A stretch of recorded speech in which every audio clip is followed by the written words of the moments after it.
nyakubahwa perezida wa repubulika igenzura yarashoje nagusaba gucisha akarasisi imbere yanyu nyakubahwa perezida.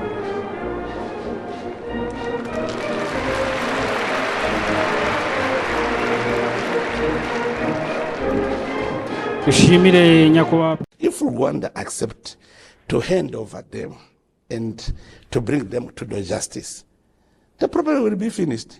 We don't have anything to ask to Rwanda. I asked him, tell us what the problem Burundi caused to you so that we can resolve it with dialogue. They don't say anything. They say, you closed the border. The border we closed because of that problem.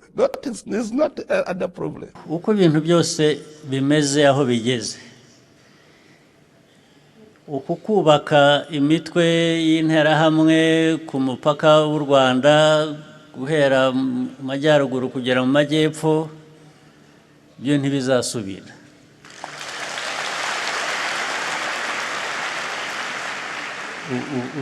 Niho turi ubu ngubu interahamwe kongera kwiyubaka zigafashwa na leta zigafashwa n'abandi bashaka kuzikoresha kugira ngo zitere u Rwanda zice abanyarwanda. Icyo gisa n'icyabonera ubwo kirangira mu buryo bumwe cyangwa ubundi, ariko bizarangira wenda buri wese ntazabona 100% icyo yifuza, ariko hazabaho ko buri wese azagira icyo avanamo yarakwiye.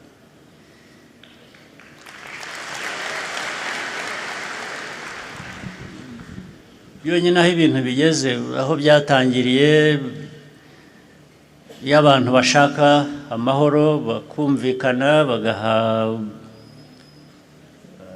abandi uburenganzira bakwiye, wenda ntibiba byaranageze kure, ariko abantu bashatse gukoresha imbaraga kugira ngo babuze abantu uburenganzira bwabo, bo bagere ku cyo bashaka. Icyo bashaka byari ukubuza abantu uburenganzira mu gihugu muri Kongo. Cya kabiri byari ukugira ngo bahungabanye umutekano w'u Rwanda.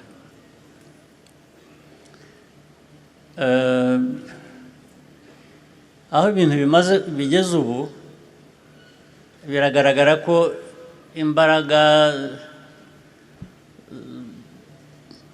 izo arizo zose kuba arizo ukoresha kugira ngo ubone igisubizo bidashoboka.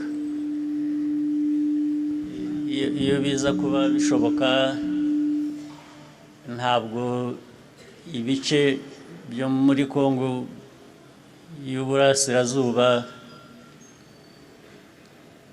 byafashwe bitakirimo ubutegetsi bwa leta ntibiba byarashobotse. Byari bikwiye kuba rero byereka abashaka gukoresha imbaraga kugera ku gisubizo bifuza bo ko bidashoboka. Ubwo niyo mpamvu abantu bazagaruka mu buryo bwo kumvikana. Ubu niyo nzira iriho, niyo East African Community SADC ejo bahuriye Nairobi, ubu barahurira Harare, nibyo baganira ukuntu habaho inzira noneho ya politiki irangiza ikibazo. Iyo nzira rero izagomba kuba ndende. Nanone niyo bigiye muri politiki abantu baba bashaka, buri wese ashaka kwigwizaho ibyo yifuza ngo abe ari byo binyuramo, ariko bitwara igihe gusa, bigera abantu bakagira icyo bumvikanaho, cyane cyane iyo bamaze kubona ko inzira yo gukoresha imbaraga gusa itagira aho ibageza. Navuga ko intambwe imaze guterwa, abantu ko niyo hari abakibigerageza basubira inyuma bakongera bagashaka nanone bizajya bibagendekera nk'uko byabagendekeye na mbere hose.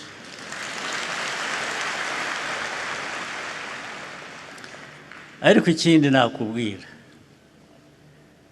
nuko uko ibintu byose bimeze aho bigeze, uku kubaka imitwe y'interahamwe ku mupaka w'u Rwanda guhera mu majyaruguru kugera mu majyepfo, byo ntibizasubira.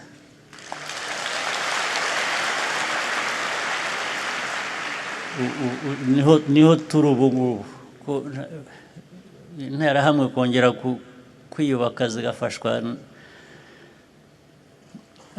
na leta, zigafashwa n'abandi bashaka kuzikoresha kugira ngo zitere u Rwanda, zice abanyarwanda. Icyo gisa n'icyabonye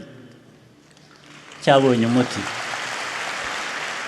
Ibisigaye ni ukureba uko abafite uburenganzira bwabo babuzwa bidakomeza muri Kongo, abafite ibitekerezo bitandukanye muri Kongo byo gukemura ikibazo cyabo bazagira ubwo bumvikana nabyo bitange igisubizo. Ngira ngo ni ibyo ngibyo navuga bibiri, birasa naho biri mu nzira. Aho turi hararuta ejo uko hari hameze.